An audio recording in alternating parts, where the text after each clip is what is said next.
নমস্কার। আজকে 12 ডিসেম্বরের ডেপুটেশন নিয়ে কিছু আলোচনা আছে। প্রচণ্ড ইম্পর্টেন্ট আজকে ডেপুটেশন। প্রচণ্ড ইম্পর্টেন্ট আজকে ডেপুটেশন। আজকে paper leak related FIR copy জমা পড়েছে, যে কীভাবে বহু কষ্টে পেপার লিককে আটকানো গেছে। প্রচুর দালালরা ধরা পড়েছে, প্রচুর স্টুডেন্টরা ধরা পড়েছে। কীভাবে এটা সম্ভব হয়েছে সেটা নিয়ে কিছু আলোচনা তো করব। এবং এফআইআরের কপি কালেক্ট করে পিআরবিতে দেওয়া হয়েছে। সেখানে মানে 300-400 স্টুডেন্টের অ্যাডমিট কার্ডের ডিটেলস পাওয়া গেছে, অনেক দালালের ডিটেলস পাওয়া গেছে।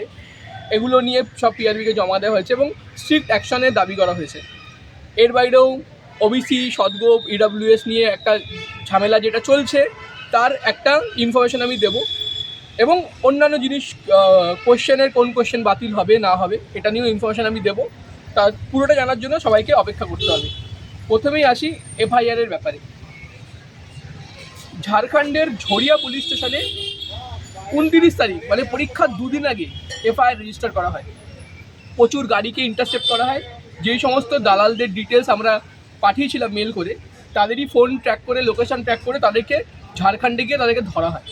পুরো একটা এন্টায়ার লজ ভরে ছেলেদেরকে ধরা হয়, 10-20টা স্করপিও ধরা হয়।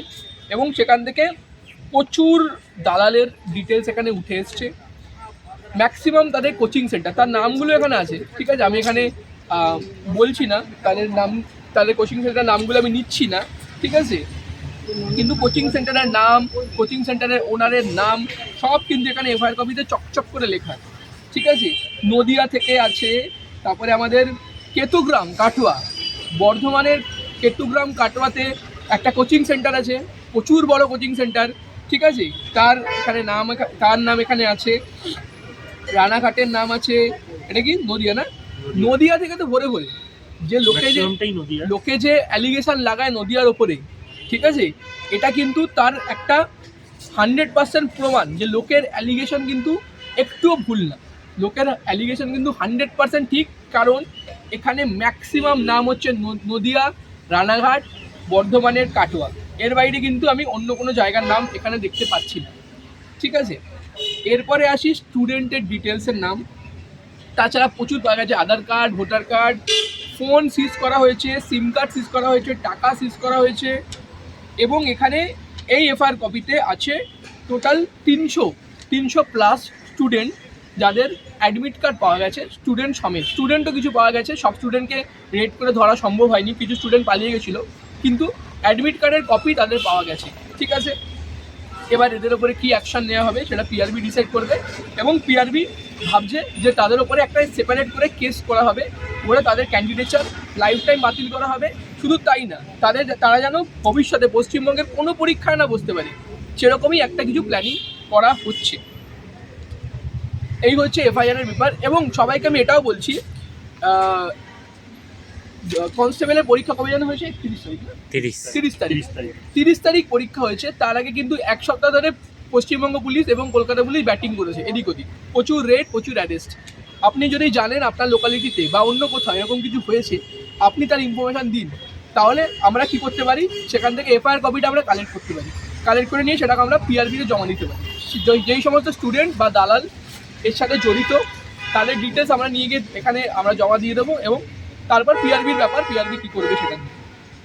কিন্তু সবাইকে এবার আজকেও যে আমাদের স্যার যে আমাদের যেটা বললে এটা পুরোপুরি সম্ভব হয়েছে, এই যে পেপার লিকটাকে আটকানো।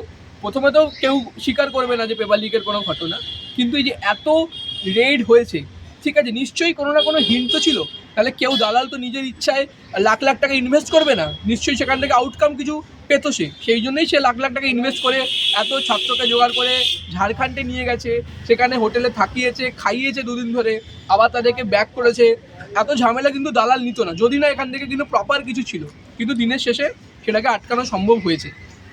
এবং বলবো ছাত্রদেরকে কিন্তু এখানে সক্রিয় হতে হবে, এখানে ছাত্রদেরকে সক্রিয় হতে হবে।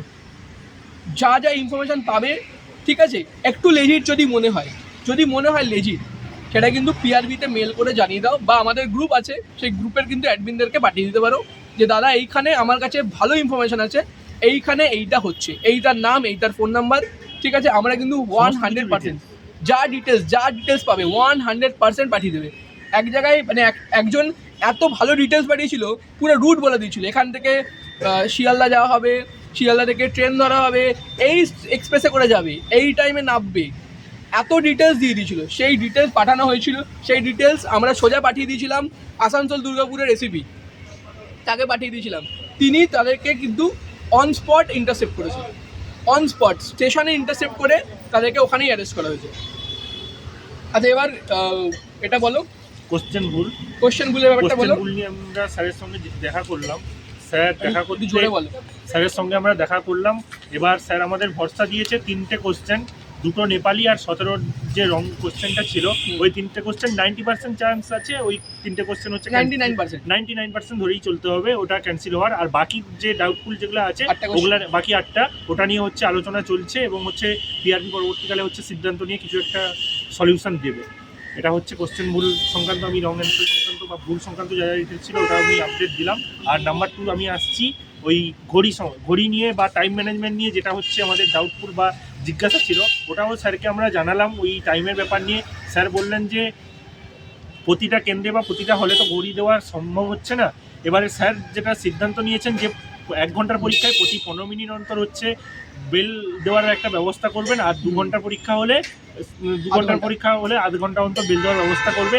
আর আমরা বললাম স্যার ডিজিটাল ঘড়ি না হলেও অ্যানালগ ঘড়ি যাতে হচ্ছে ব্যবস্থা করে বা অ্যালাউ করা হয়, কিন্তু এখন যা সিস্টেম এসে গেছে অ্যানালগ ঘড়িও আর ডিজিটালের মধ্যে কোনো সেইভাবে পার্থক্য বোঝা সম্ভব হচ্ছে না।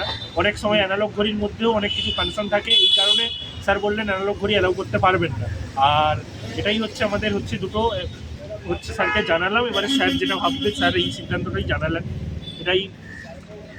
ওবিসি ইডাব্লিউএসটা নিয়ে বলে দিই, তারপর ওই মাঠ নিয়েও বলা হবে। মাঠের কি ডিটেলসে 400 মিটার হবে না 200 মিটার হবে।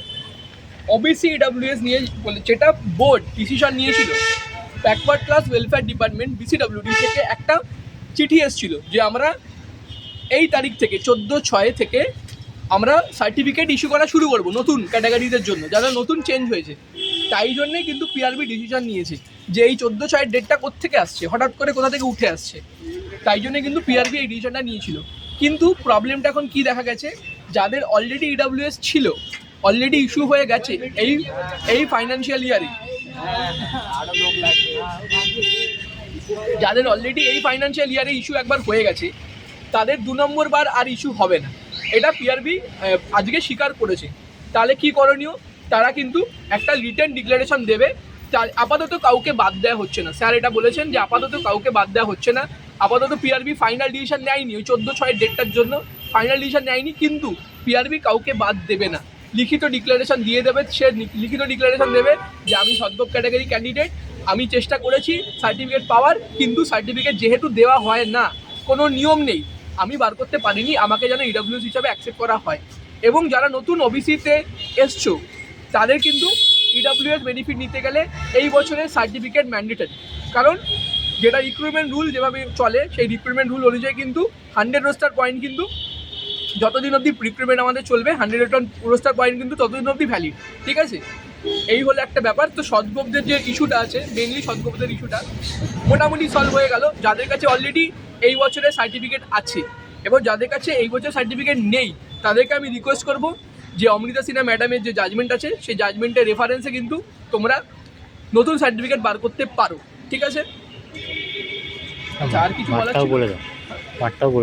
আচ্ছা, আমি গ্রাউন্ড নিয়ে আমাদের কাছে যে আপডেটটা স্যার দিয়েছেন, গ্রাউন্ড নিয়ে স্যার যে আপডেটটা দিয়েছেন সেটা হচ্ছে মাঠের পরিমাণ খুবই কম থাকার জন্য ওইভাবে 400 মিটারের গ্রাউন্ড হচ্ছে সব জায়গায় তো নেই। তাই জন্য স্যার বলছে যদি 400 মিটারের গ্রাউন্ড হচ্ছে করাতে হয় তাহলে অনেক সময় লেগে যাবে, এবং বলছে দিন রাত ধরে হচ্ছে দিন এবং রাত্রি ধরে হচ্ছে তাহলে স্টুডেন্টকে ডেকে ডেকে মাঠ করাতে হবে। তাই স্যার বলছে 200 মিটার যেরকম হচ্ছে 200 মিটারও হবে, আর 400 মিটার যেখানে আছে 400 মিটারও চলবে। এটা স্যার বললেন কিছু করার নেই, কারণ হচ্ছে মাঠের পরিমাণ খুবই কম। এই অবধি আমরা হচ্ছে স্যারের কাছ থেকে হচ্ছে প্রত্যুত্তর পেলাম, যেটা পেলাম সেটাই হচ্ছে সবাই সামনে আমরা তুলে ধরার চেষ্টা করি।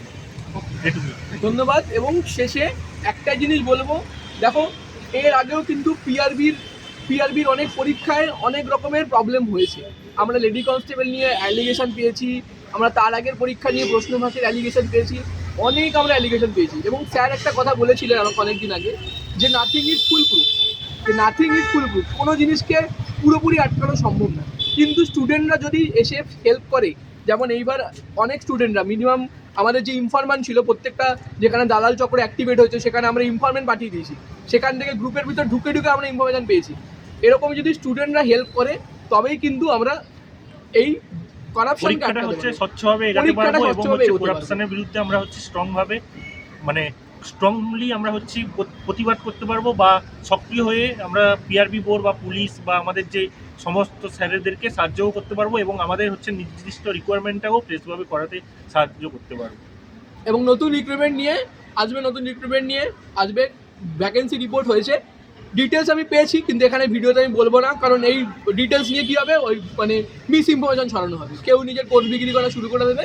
কিন্তু নতুন ভ্যাকেন্সি রিপোর্ট হয়েছে, কেপি ডাব্লিউবি সব রিপোর্ট হয়েছে, তোমরা জানতে পেরে যাবে আস্তে আস্তে, কিন্তু তার বেরোবে, তার ফুল নোটিফিকেশন তোমরা দেখতে পাবে।